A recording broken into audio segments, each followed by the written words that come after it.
Face mask. पहिलं moisturising mask हा कोरड्या त्वचेसाठी उपयोगी असतो. त्वचेचा ओलसरपणा वाढतो, यामुळे त्वचेवरील डाग, खवले नष्ट होतात. त्वचेवर हा मास्क लावून 5 ते 10 मिनिटे ठेवावा. आकसल्याप्रमाणे वाटले की धुवून टाकावा. मड मास्क म्हणजेच माती बेस असलेले हे तेलकट त्वचेचे अतिरिक्त तेल व घाण शोषून घेतात. कोमट पाण्याने चेहरा धुवून टिपावा. मळ, मृत पेशी निघून जातात. दुसरं आहे एक फोलिएटिंग मास्क. या मास्कमुळे त्वचा तजेलदार, निरोगी राहते. काळे डाग, त्वचेचा निस्तर्जपणा या मास्कमुळे जातो. खरबरीत भाग या मास्कमध्ये असतो, म्हणून डेड स्किन निघून जाऊन त्वचा निरोगी बनते.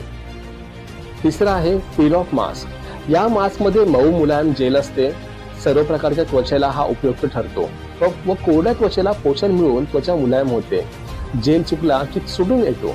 तर आजच्यापुरती एवढंच. जय महाराष्ट्र, फिट महाराष्ट्र. धन्यवाद.